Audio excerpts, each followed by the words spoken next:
अस्सलामुअलैकुम, मैं हूं मतिउल्लाह और आप देख रहे हैं मेरा YouTube channel computer science forum. और आज के इस वीडियो लेक्चर में मैं आपको बताने जा रहा हूं कि कंप्यूटर साइंस का सिलेबस क्या है और इसकी तैयारी किस तरीके से कर सकते हैं।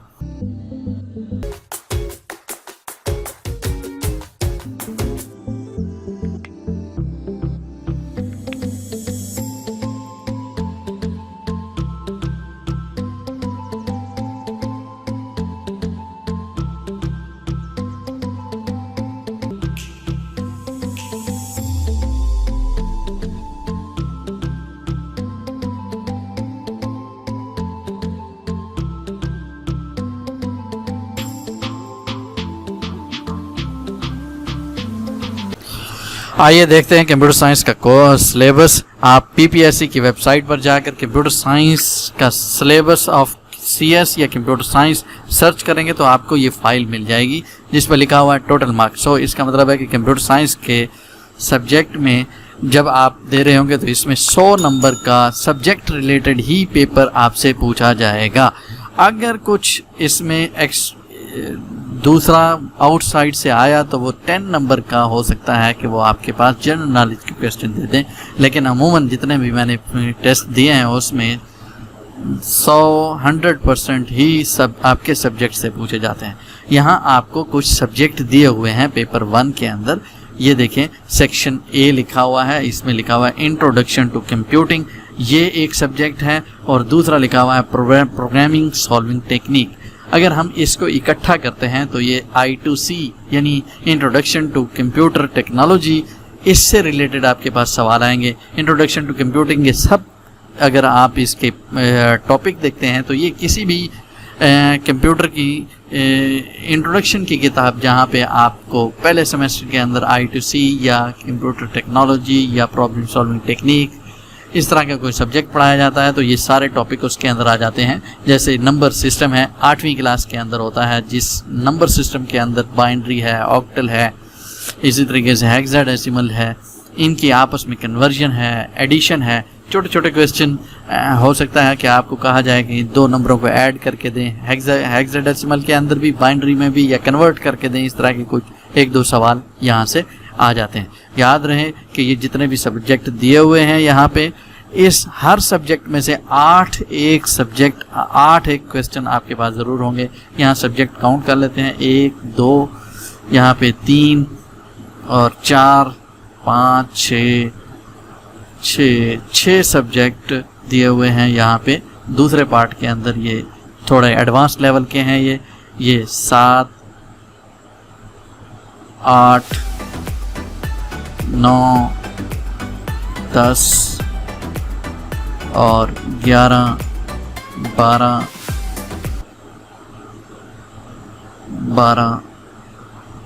12 सवाल हैं। और 12, इसका मतलब है मैंने आपको बताया 12 सब्जेक्ट हैं और 8 पर सब्जेक्ट जाके तकरीबन बनते हैं। 11 को 8 से ज़रब देंगे 88 बनते हैं, तो 12 को 8 से ज़रब देंगे तो तकरीबन आपके 96 एक सवाल। तो किसी सब्जेक्ट में हो सकता है 9 आ जाएं, तो इस तरीके से डिवाइडेड होते हैं। तो दोबारा मैं आपको पहले सब्जेक्ट की तरफ लेकर जा रहा हूँ कि आप जो भी सब्जेक्ट पढ़ेंगे तो इसका मतलब उस सब्जेक्ट से आप ये उम्मीद रखें कि वहाँ से 8 सवाल आने हैं। अगर इन 2 सब्जेक्ट को आप अच्छे तरीके से तैयार कर लेते हैं तो इसका मतलब है कि आपने 16 नंबर की तैयारी की है, और 16 नंबर में से आप एक्सट्रीम यानी लास्ट चैप्टर में शायद ना पहुँच सकें, तो 16 में से आप 12 या 14 की एक्सपेक्टेशन रखें। तो अगर 12 नंबर की है तो 12 सब्जेक्ट हैं, 6 सब्जेक्ट करते हैं तो 12 ज़रब 6 आपके पास, सॉरी ये 2 हैं, तो 6 ज़रब 12 72 नंबर आप लेने की सलाहियत रखते हैं। तो अगर आप इस तरीके से तैयारी करेंगे तो, और याद रहे कि फिर मैं आपको बताता चला हूँ, पिछली वीडियो में मैंने आपको बताया था कि MCQ से तैयारी नहीं करनी बल्कि किसी किताब को सामने रखना है और इसको रीड करते चले जाना है। जैसे बाइनरी नंबर सिस्टम है, आप देखेंगे कि बाइनरी नंबर की एडिशन है। अगर आपको एडिशन नहीं आती तो आप इसके ऊपर तवज्जो देंगे। हेक्साडेसिमल की तरतीब है, अगर आपको नहीं आती तो उसको भी देख लें। इसी तरीके से वहाँ एडिशन सब्ट्रैक्शन वहाँ मौजूद होगी तो आपने उनको करना है, तैयार करना है। इसी तरीके से बूलियन लॉजिक है, ये वही बाइनरी नंबर सिस्टम के अंदर मौजूद है कि किस तरीके से काउंटिंग होती है और आपके पास नंबर सिस्टम कौन से हैं, BCD कोड क्या है। लॉजिक के अंदर, बूलियन लॉजिक के अंदर आप DLD के थोड़े से कंसेप्ट ले लेंगे। एंड गेट क्या है, और गेट क्या है, और यूनिवर्सल गेट कौन से हैं, यानी नॉर गेट और नैंड गेट यूनिवर्सल गेट हैं। इनसे तमाम गेट्स बनाए जा सकते हैं, वो तरतीब देख लीजिएगा। मैं फिर सब्जेक्ट बाय सब्जेक्ट वीडियो अगर बनाऊंगा तो फिर मैं उसमें आपको कुछ सवाल सॉल्व करके भी दिखाऊंगा कि इसके ये जवाब हैं। हिस्ट्री ऑफ कंप्यूटर सिस्टम, इसको आप देखिएगा कि सबसे पहले लैंग्वेज के लिहाज से कौन थी, या आप हिस्ट्री ऑफ कंप्यूटर की बात करेंगे तो दो चीज़ें हैं कि सबसे पहले जो फर्स्ट जनरेशन है, सेकंड जनरेशन है, थर्ड जनरेशन है। फर्स्ट जनरेशन में वैक्यूम ट्यूब था, इसका टाइम आप देख लेंगे। सेकंड जनरेशन के अंदर आपके पास रजिस्टर्स वगैरह आ गए थे, रेजिस्टेंस वगैरह आ गई थी। और सेकंड के बाद थर्ड जनरेशन के अंदर आपके पास IC वगैरह आए थे। और फिर चौथी जनरेशन के अंदर आपके पास माइक्रो प्रोसेसर आया था। और पांचवी जनरेशन के अंदर AI जो है आर्टिफिशियल इंटेलिजेंस का इस्तेमाल किया जाने लगा था। तो ये थे वो जिसमें मैंने आपको बता दिया ये जनरेशन है। इसी तरीके से कंपटीशन पावर के लिहाज से भी इसको डिवाइड किया हुआ है। इसको आप सब देखेंगे कि कंप्यूटर की हिस्ट्री के अंदर कि पावर के लिहाज से सबसे पहले जो प्रोसेसर आया था उसकी स्पीड क्या थी, फिर दूसरे सिस्टम आए थे उसके अंदर स्पीड क्या थी। इसके जैसे मिनी कंप्यूटर है, सुपर कंप्यूटर है। इसके अलावा आपके पास जनरल पर्पस कंप्यूटर भी थे। कंप्यूटर्स की टाइप्स को आप देख लेंगे तो वहाँ से आपका कुछ मामला हल हो जाएगा। इसी तरीके से मशीन ऑर्गेनाइजेशन, मशीन किस तरीके से बढ़ती है, CPU क्या होता है, सेंट्रल प्रोसेसिंग यूनिट जिसको कहते हैं, और ये रजिस्टर्स के साथ और मेमोरी के साथ किस तरीके से कन्वर्सेशन करता है, कम्युनिकेशन करता है। मिसाल के तौर पर एड्रेस बस है, आपके पास सिग्नल बस है और डेटा बस है। ये इसमें से बाई डायरेक्शनल कौन सी है और यूनि डायरेक्शनल कौन सी है, इनको आपने देखना है। वॉन न्यूमन आर्किटेक्चर आपको बताता है कि आप 3 चीज़ों के साथ पूरे ये आप सिस्टम, कंप्यूटर सिस्टम बना सकते हैं, जिसमें एक चीज़ वॉन न्यूमन आर्किटेक्चर के अंदर उसने बताया कि मेमोरी है, प्रोसेसिंग यूनिट है और एक्सटर्नल जो है आपके पास डिवाइस यानी हार्ड डिस्क मौजूद है। इन 3 चीज़ों के कम्बिनेशन से वो आपको आज तक जितने भी कंप्यूटर ने तरक्की कर ली है, वॉन न्यूमन का आर्किटेक्चर जो है वो वैसे ही चल रहा है। यानी आपके पास मेमोरी है, CPU है, यानी प्रोसेसिंग यूनिट है एक, और तीसरा आपके पास एक्सटर्नल डिवाइस, स्टोरेज डिवाइस है जिसमें आप डाटा को स्टोर कर लेते हैं। इसी तरीके से एल्गोरिदम डेफिनेशन क्या है, एल्गोरिदम किसको कहते हैं, और उसको डिज़ाइन और इम्प्लीमेंटेशन करने के तरीके कौन कौन से हैं आपको पता होना चाहिए। कि स्टार्ट सिंबल है, फ्लो चार्ट जो है एल्गोरिदम डिज़ाइन की एक टेक्निक है। फ्लो चार्ट कैसे बनता है, उसके सिंबल क्या है। एक गोल दायरे को स्टार्ट और गोल दायरे पे ये एंड होता है। दरमियान में जो वेरिएबल इंस्टेंसेस क्रिएट करते हैं वो रेक्टेंगल की फॉर्म में लेते हैं। जहाँ प्रोसेस है वो प्रोसेस के लिए आप रेक्टेंगल के साइड पर 2 वर्टिकल बार्स लगी हुई होती हैं, वो प्रोसेस होता है। इसी तरीके से वेरिएबल डिक्लेयर करनी है, उसका भी एक सिंबल होता है। इसको आप किताब में से देख लेंगे। आपको इन सारी चीज़ों के बारे में पता होना चाहिए। Implementation, programming paradigms and languages कौन कौन सी हैं, हाई लेवल लैंग्वेज क्या होती है, लोअर लेवल लैंग्वेज क्या होती है, असेंबली लैंग्वेज क्या होती है, कंपाइलर क्या होता है, कंस्ट्रक्टर क्या होता है, और पैराडाइम्स के अंदर ऑब्जेक्ट ओरिएंटेड प्रोग्रामिंग कौन सी है, और स्ट्रक्चरल प्रोग्रामिंग कौन सी है, फंक्शनल प्रोग्रामिंग कौन सी है, इनके बारे में आपको पता होना चाहिए। इसके अलावा और भी, और सॉफ्टवेयर इंजीनियरिंग, ये बुनियादी लेवल का ये कोर्स है जिसमें सारी बातें मैंने पहले भी बताया किताब के अंदर ये लिखी हुई होंगी चैप्टर बाय चैप्टर। आप सिर्फ चैप्टर की हेडिंग पढ़ें और सब हेडिंग पढ़ें, किसी हेडिंग के बारे में आपको नहीं पता तो अब उसकी थोड़ी सी तफसील भी पढ़ लें। अगर आपको उस हेडिंग के बारे में अच्छी तरह पता है तो फिर आप आगे चले जाएं। तो इस तरीके से आप आप अपने पास किताब रखी हुई है आपने, और उस किताब पे आप नोट भी करते जाएं। जो चीज़ें आपको नहीं आती वो एक लाइन, कोशिश करें 6 लाइनें या एक पैराग्राफ पढ़ने के बाद उसको समराइज़ एक लाइन में करके लिख दें, ताकि वो जब एक लाइन आप पढ़ें तो आपको याद आ जाए कि इस पैराग्राफ में क्या लिखा हुआ था। तो इस तरीके से आप इसकी तैयारी करेंगे तो मेरे ख्याल में इसके अच्छे रिज़ल्ट आएंगे। इंफॉर्मेशन टेक्नोलॉजी सॉफ्टवेयर इंजीनियरिंग और इंफॉर्मेशन टेक्नोलॉजी के ऊपर थोड़े से कंसेप्ट हैं कि सॉफ्टवेयर इंजीनियरिंग के अंदर जो सॉफ्टवेयर डेवलपमेंट के मॉडल हैं, जैसे एजाइल मॉडल है, वाटरफॉल मॉडल है, इसकी तफसील देखें, प्रॉपर्टीज़ देखें कि किस तरीके से फ़र्क इसके अंदर आया हुआ है। एजाइल, वाटरफॉल, इसके अलावा आपके पास स्क्रम मेथड भी है, इसके अलावा आपके पास स्क्रम के अलावा इन दोनों तीनों को कंबाइन करके भी मुख्तलिफ मॉडल्स दिए हुए हैं। उन मॉडल्स के नाम आपको आने चाहिए। फिर क्योंकि वहाँ एमसीक्यूज़ दी हुई होगी, वो आपसे यही पूछेगा ये कौन से मॉडल से इसका ताल्लुक है, रिलेशन है। मॉडल की डेफिनेशन आपको आती होंगी तो आप इसको आसानी से कवर कर सकते हैं। इसी तरीके से कंपाइलर मैं ऑलरेडी बता चुका हूँ। कंपाइलर की ऑपरेटिंग सिस्टम है, कंपाइलर है, कंप्यूटर नेटवर्क्स हैं, internet, computer, graphics, AI, social, ये नीचे सब्जेक्ट्स आ रहे हैं।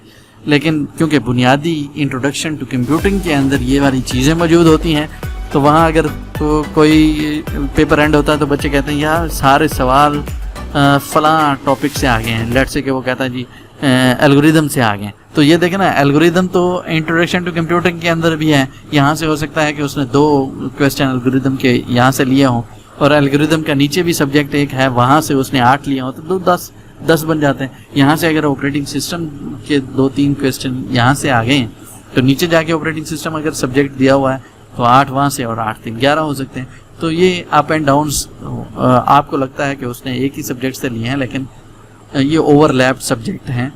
जैसे प्रॉब्लम सॉल्विंग टेक्निक्स इधर भी हैं, प्रोग्रामिंग पैराडाइम्स के अंदर, प्रोग्रामिंग लैंग्वेज के अंदर, इम्प्लीमेंटेशन के अंदर, प्रोग्रामिंग डिज़ाइन के अंदर, एल्गोरिथम डिज़ाइन के अंदर, ये प्रोग्रामिंग सॉल्विंग टेक्निक्स ये ओवरलैप्ड हैं। अगर ये सारे टॉपिक्स आपको आते हैं, जब आप इनको देखने लगेंगे तो काफ़ी सारी चीज़ें छोड़ जाएंगे। यहाँ भी देख लें कि क्या है, बेसिक एल्गोरिथम्स क्या होते हैं, एनालाइजिंग किस तरीके से हो सकती है, बिग ओ, थीटा, ओमेगा क्या है, कैसे हम इसको कैलकुलेट कर सकते हैं, टेस्टिंग डिज़ाइन क्या है, वो सॉफ्टवेयर इंजीनियरिंग के अंदर होती हैं। तो यहाँ पे टेस्टिंग आपको सॉफ्टवेयर मॉडल के अलावा टेस्टिंग डिज़ाइन और उसके सॉल्यूशन भी आपको पता होना चाहिए। फंडामेंटल प्रोग्रामिंग, कंस्ट्रक्ट यानी वेरिएबल क्या है, कांस्टेंट क्या है, प्रोग्रामिंग कंट्रोल कैसे होती हैं, लूप क्या है, वाइल लूप क्या है, डू वाइल लूप क्या है, इनमें फ़र्क क्या है, डाटा स्ट्रक्चर आपके पास कौन कौन सी हैं, अरे कौन सी डाटा स्ट्रक्चर है, सीक्वेंशियल डाटा स्ट्रक्चर कौन सी हैं, जैसे आपके पास अरे मौजूद है, सीक्वेंशियल है। इसी तरीके से स्टैक भी है, ये भी सीक्वेंशियल है। इसी तरीके से ट्री आपके पास आती हैं, ये रैंडमली डाटा आपके पास मौजूद है। क्यू आपके पास मौजूद है, ये रैंडमली है। तो translation of algorithm to programming, data types, control, ये स्ट्रक्चर, फंक्शंस, एरेज, ये ऑलरेडी मैंने आपको ऊपर बता दी हैं। ये सारी बातें इन 2 सब्जेक्ट में हैं। अब मैं आता हूँ, इसके लिए यहाँ किताबें भी लिखी हुई हैं। अगर आपके पास कोई भी बेसिक कंप्यूटर की किताब पढ़ी हुई है, जर्नल जिसमें तमाम चीज़ें मौजूद हैं, उसको आप एक दफ़ा पढ़ लीजिएगा तो आपका मसला हल हो जाएगा। अब आ रहे हैं नेटवर्क की तरफ। एक किताब है कंप्यूटर नेटवर्क फ्रोजन की, उसके तकरीबन 20-25 चैप्टर हैं। आप उस किताब के, मैंने फिर बताया कि आप चैप्टर को पढ़ें, चैप्टर के बाद हेडिंग्स को देखें। हेडिंग अगर आपको समझ आ रही है तो इसका मतलब है नीचे आपको पता है, और अगर आपको नीचे पता नहीं है तो उसकी तफसील। ये बहुत ही इंपॉर्टेंट सब्जेक्ट है कंप्यूटर कम्युनिकेशन और नेटवर्क का। 8 से 10 सवाल यहाँ भी मौजूद होते हैं। ये लेयर्स के नाम आपको पता होना चाहिए, और ये लेयर्स के अंदर आपके पास जो 7 लेयर्स हैं TCP IP की, और इसके अलावा 5 लेयर और हैं TCP IP के अलावा UDP की लेयर्स मौजूद हैं। यहाँ मैं बता देता हूँ कि TCP IP की मेरे ख्याल से 7 लेयर्स हैं और UDP की 5 लेयर्स हैं। इन 5 क्या फ़र्क है, 7 में से कौन सी यहाँ गायब है, इन 7 लेयर्स पर कहाँ क्या काम होता है, लाजमी सवाल होता है। 3 दफ़ा मैंने कर दिया, तीनों दफ़ा यहाँ से सवाल दिए हुए थे कि एप्लीकेशन लेयर पे क्या होता है, नेटवर्क लेयर पे कौन सी डिवाइसेस इस्तेमाल होती हैं, होता क्या है, किस तरीके से काम करती हैं। ये सारे फंक्शंस हर लेयर के आपको पता होने चाहिए। और UDP में कौन सी लेयर्स हैं, प्रोटोकॉल्स कौन से हैं, ईथरनेट के टोकन और प्रोटोकॉल के नंबर भी होते हैं। ये डिवाइसेस हैं, स्विचिंग डिवाइसेस, स्विचेस क्या हैं, जब आप ये ब्रिजेस की कौन सी हैं, राउटिंग की कौन सी डिवाइसेस हैं, जब TCP/IP पढ़ेंगे तो इन चीज़ों का भी खुद ब खुद आपको पता चल जाएगा। ये देखें डाटा लिंक प्रोटोकॉल्स कौन कौन से हैं यहाँ दिया हुआ है, लोकल एरिया नेटवर्क्स और लैन मैन वैन और टोपोलॉजी में क्या फ़र्क है। टोपोलॉजी और चीज़ होती है, उसकी टाइप्स भी बस है आपके पास, फिर आपके पास ट्री है, हब है, मैश है, ये टोपोलॉजीज़ हैं। और जो आपके पास लैन मैन वैन है ये टोपोलॉजीज़ नहीं है बल्कि आपके पास नेट कनेक्ट करने के नेटवर्क की टाइप्स हैं। तो इनको आपको फ़र्क का पता होना चाहिए। ये सारी चीज़ें इसके अंदर आ जाती हैं। बेसिक कंप्यूटर की किताब लेंगे जैसे ऊपर वाली किताब थी उसमें भी ये चीज़ें मौजूद होती हैं, लेकिन आप कोशिश करें कि इसको OSI मॉडल ये OSI मॉडल 7 लेयर होती हैं और TCP/IP की आपके पास 5 लेयर्स मौजूद हैं। इसमें फ़र्क क्या है इसको आप देखिएगा। Digital logic and computer architecture ये इसका दूसरा सब्जेक्ट है, सेक्शन B। ये थोड़ी सी ट्रेड चेंज हुई है, इसमें नेटवर्किंग के सारी बातें हुई हैं। ये पहले पेज पे आपके पास ये चिप सवाल हों, ऊपर वाले 2 सब्जेक्ट में से फिर आपके दूसरे ये 2 सब्जेक्ट शुरू हो जाएंगे जिसमें कंप्यूटर नेटवर्क और डिजिटल लॉजिक डिज़ाइन।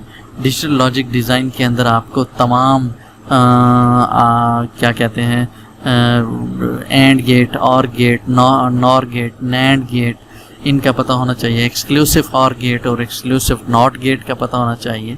इसको आप रीड कर लें। मैं आपको किताब भी बता देता हूँ, वेबसाइट भी बता देता हूँ उसके लिए पढ़ने के लिए। 20-20 सफ़ों की एक किताब आती है, भैया ज़्यादा से ज़्यादा 30 सफ़ों की एक किताब होगी। और अगर आप इसको समाल फ़ॉन्ट में करेंगे ना, वो उसका जो फ़ॉन्ट है वो 12 है या 14 फ़ॉन्ट साइज़ है। अगर आप उसको प्रॉपर की बुक में लिखेंगे तो वो 27 सफ़े तकरीबन 14-15 सफ़ों पे आ जाएंगे, वो नोट्स टाइप हैं। तो एक वेबसाइट में आपको बता रहा हूँ, लिंक में भी मैं इसको दे दूँगा, ट्यूटोरियल पॉइंट्स। उस ट्यूटोरियल पॉइंट्स में पूरी किताब डिटेल के साथ भी है और एक लिंक आपको वहाँ दिया हुआ होगा समरी का या नोट्स का। तो आपने समरी वाली बुक को कॉपी कर लेना है, डाउनलोड करेंगे तो वहाँ से, अगर डाउनलोड नहीं हो रही तो आप प्रिंट करें PDF के अंदर तो सेव कर लें, वो आप वहाँ से आप रीड कर लें। 14 वो नोट्स हैं, ये सारे टॉपिक वहाँ पे मौजूद हैं और बड़ी आसान इंग्लिश और सादा सी ज़बान के अंदर लिखी हुई हैं। लॉजिक डिज़ाइन, सिस्टम, फंडामेंटल और उसके लाज कौन कौन से हैं। ये मेरे YouTube चैनल CS फोरम के अंदर आप डिजिटल लॉजिक डिज़ाइन की 8-10 वीडियोस वहाँ पे पड़ी हुई हैं और उन वीडियोस में तमाम ये वाली बातें बताई हुई हैं। छोटी छोटी वीडियोस हैं, 5-10-15 मिनट से ज़्यादा कोई बड़ी नहीं है। आप सिर्फ सुन लें उनको तो आपके मामलात हल हो सकते हैं।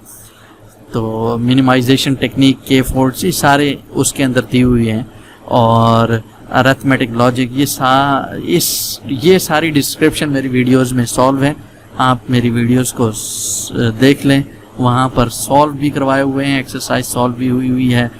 तो ये सिर्फ़ और सिर्फ आप 15-20 मिनट के सिर्फ कान से लगा के, हेडफोन लगा के काम बेशक और करते रहें तो ये मामलात आपके फिर भी हल हो जाएंगे।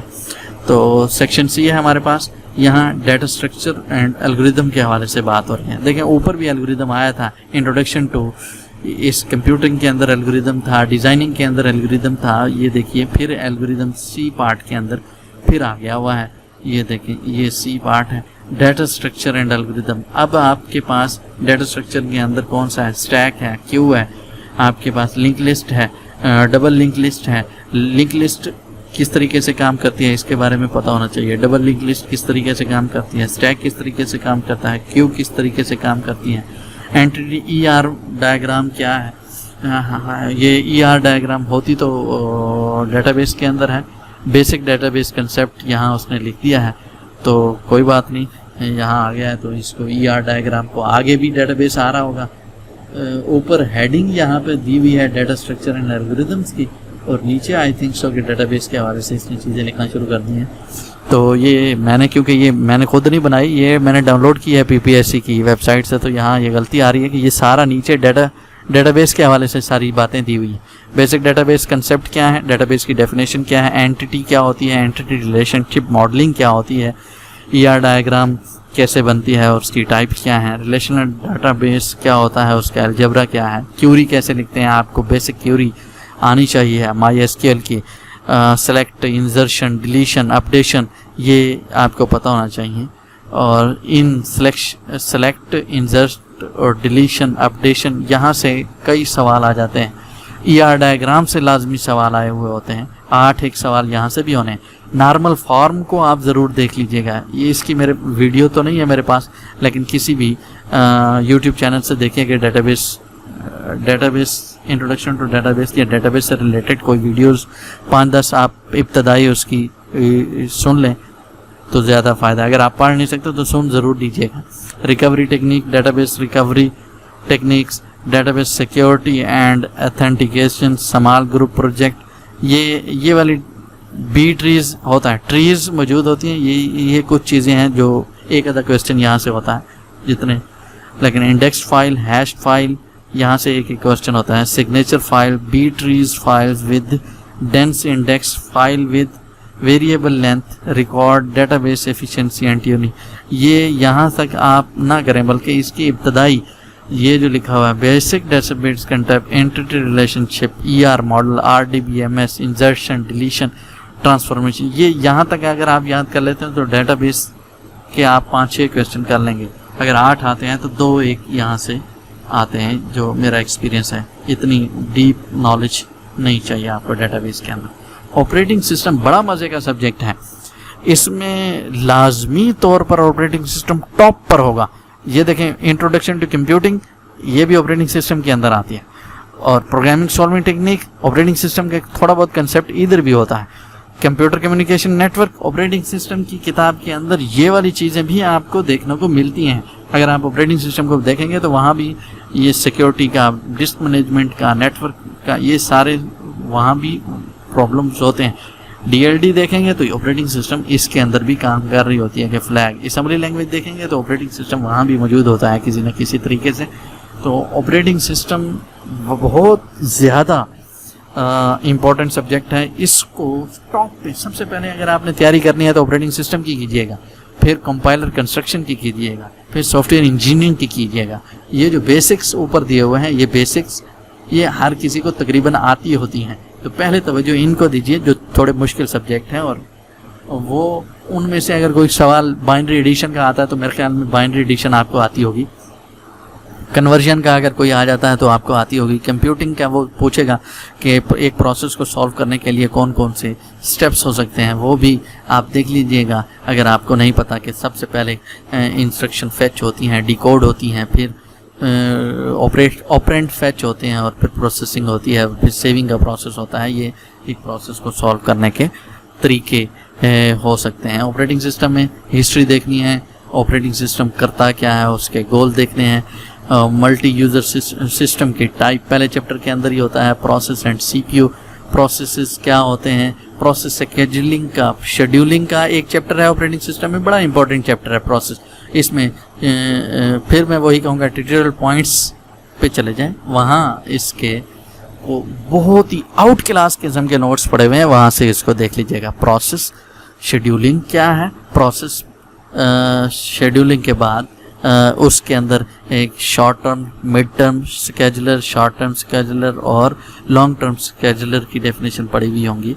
प्रोसेस सिंक्रोनाइजेशन का एक चैप्टर है, 2 चैप्टर प्रोसेस के हैं। सबसे पहला चैप्टर ऑपरेटिंग सिस्टम में इंट्रोडक्शन का है, जिसके अंदर सिस्टम की टाइप्स, इसकी एप्लीकेशन, इसके एडवांटेज, डिसएडवांटेज, ऑपरेटिंग सिस्टम करता क्या क्या चीज़ें हैं वो सारी, यानी डिस्क मैनेजमेंट भी यही करता है, प्रोसेस मैनेजमेंट भी यही करता है, शेड्यूलिंग मैनेजमेंट भी यही करता है, रिसोर्स मैनेजमेंट भी यही करता है, एक्सटर्नल डिवाइसेस, इंटरनल डिवाइसेस सबको मैनेज तो यही करता है। उस मेमोरी, ये सारी डेफिनेशन, यूज़र मोड को भी, यूज़र को भी यही हैंडल करता है ऑपरेटिंग सिस्टम, और हार्डवेयर को भी यही, सॉफ्टवेयर को भी यही मैनेज करता है। तो ये प्रोटेक्शन कैसे हो सकती है। प्रॉब्लम ऑफ कोऑपरेटिंग प्रोसेसेस, आप प्रोसेस की डेफिनेशन देखने जाएंगे तो एक कुछ होते हैं, एक प्रोसेस दूसरे प्रोसेस के साथ कम्युनिकेट करता है, मिल के काम करते हैं, यानी फीडबैक एक दूसरे को देते रहते हैं, उसे कोऑपरेटिंग प्रोसेस कहते हैं। सिंक्रोनाइजेशन कैसे होती है, एक प्रोसेस कैसे ख़त्म होता है, दूसरा प्रोसेस कैसे इनिशिएट होता है। डेडलॉक क्या है कि एक ही रिसोर्सेज को अगर कोई 2 प्रोसेस मांगना शुरू कर देते हैं तो डेडलॉक आ जाती है। डेडलॉक 3 तरीकों से है। फिर डेडलॉक की प्रिवेंशन है। तीसरा 2 चैप्टर प्रोसेस के हैं और 1 चैप्टर डेडलॉक का है। फिर इसके बाद मेमोरी मैनेजमेंट का चैप्टर शुरू हो जाता है। मेमोरी मैनेजमेंट रैम है, रैम को किस तरीके से मैनेज किया जाता है, पेजिंग क्या होती है, फ्रेगमेंटेशन क्या होती है, ये आगे लिखी हुई है। मैं यहाँ memory management and virtual memory, reel allocation क्या होती है, एक्सटर्नल फ्रेगमेंटेशन क्या होती है, इंटरनल फ्रेगमेंटेशन क्या होती है, किस सूरत हाल में एक्सटर्नल फ्रेगमेंटेशन होती है और किस सूरत हाल में इंटरनल, वो किताब आप रीड करेंगे। एमसीक्यूज मैं बार बार कह रहा हूँ, एमसीक्यूज से तैयार ना करें, बल्कि ये कंटेंट्स देखें। इधर से शुरू करना है अपनी इंट्रोडक्शन से, वो आपको नोट्स मिल जाएंगे, वो बताएगा उसके पहला चैप्टर इंट्रोडक्शन का है, दूसरा चैप्टर कितने सफ़े हैं, 20 सफ़े सारे हैं या 15 सफ़े हैं। जब आप इसी फॉन्ट जो आपको सामने नज़र आ रहा है इस फॉन्ट में जाएंगे, खुली किताब वो लिखी हुई है, इसमें तस्वीरें भी बनी हुई हैं, साफ ज़रा कि 5-10 इस 20 सफ़ों में 5-6 सफ़े तस्वीरों के निकल जाएंगे तो कितना बचते हैं आपके पास, 14 सफ़े बनते हैं। 14 सफ़े और इस तरह खुला करके लिखा हुआ है। एक दफ़ा उसको रीड ज़रूर कीजिएगा।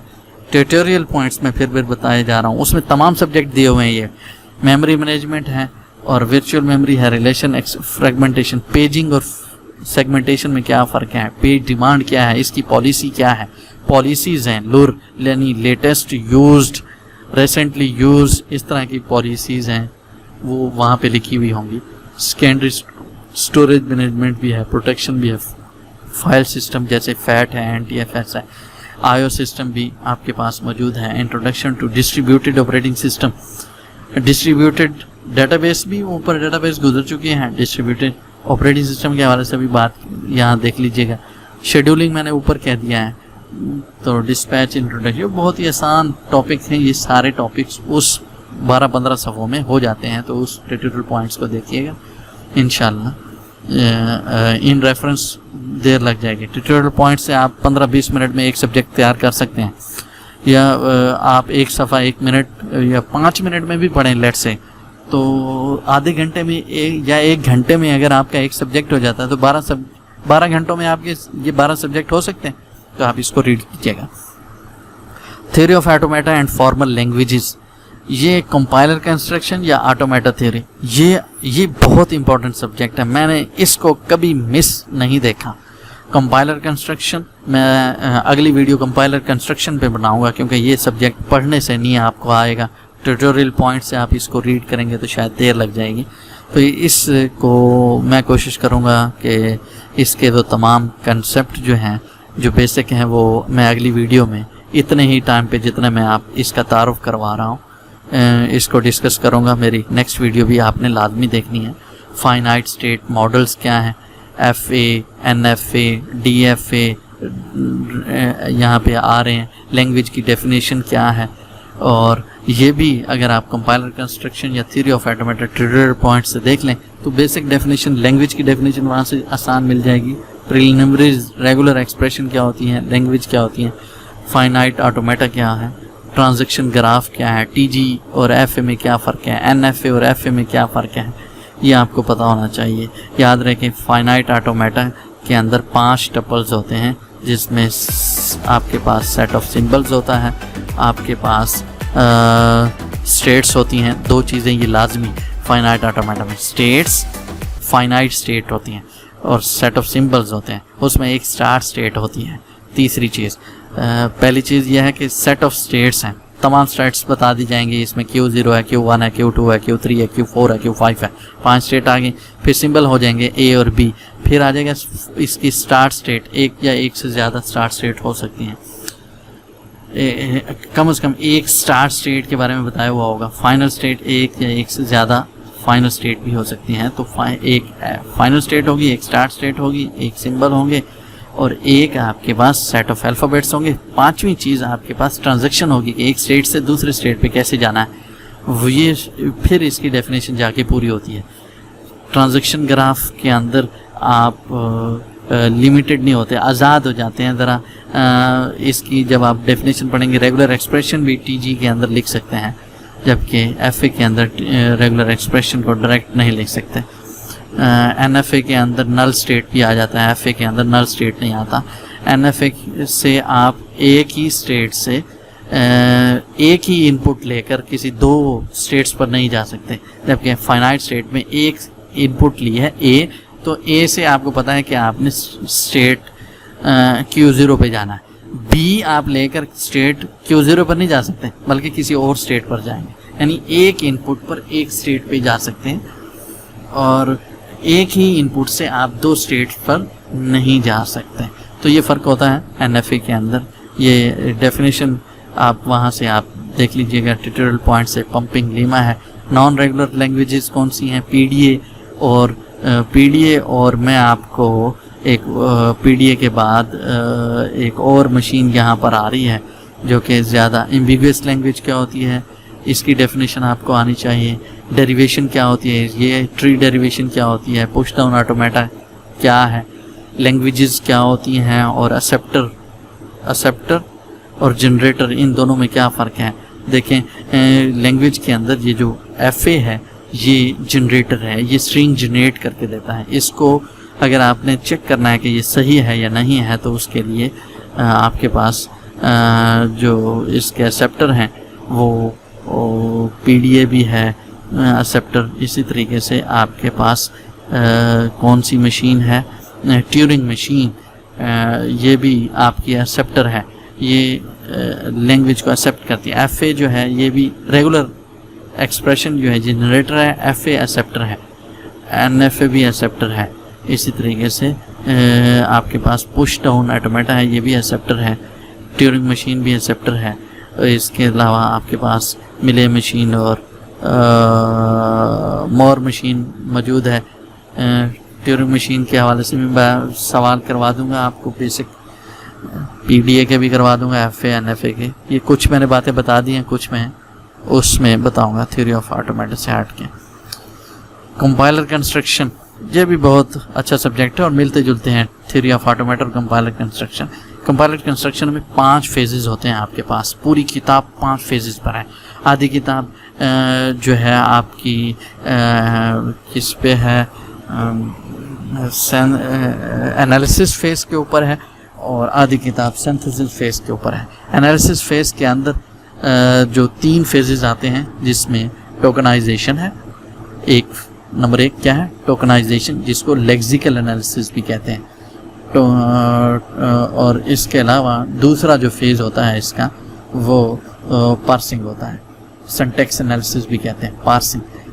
और पार्सिंग की टेक्निक्स हैं। सिंटैक्स, पहली फेज़ क्या है? Syntax analysis. दूसरी फेज़ है लेक्सिकल एनालिसिस। तीसरी फेज़ इसकी मौजूद है एनालिसिस के अंदर, और फ्रंट एंड भी इसको कहते हैं। एनालिसिस फेज को फ्रंट एंड भी कहते हैं, यानी वो चीज़ जो यूज़र को नज़र आ रही होती है, और जिसमें पार्सिंग आपको पता ही चल रहा है ना कि पार्सिंग में क्या हो रहा है। टोकन बनेंगे, वर्ड्स जहाँ स्पेस दी हुई है, देखें ये एक टोकन है, आगे स्पेस आ गई है तो ये दूसरा टोकन है, ये तीसरा टोकन है, ये चौथा। स्पेस के हिसाब से ये टोकनिंग करेगा और इन टोकनिंग को फिर कैटेगराइज करेगा। कैटेगराइज करने के बाद पार्सिंग करेगा। पार्सिंग का मतलब है ट्री बनाएगा।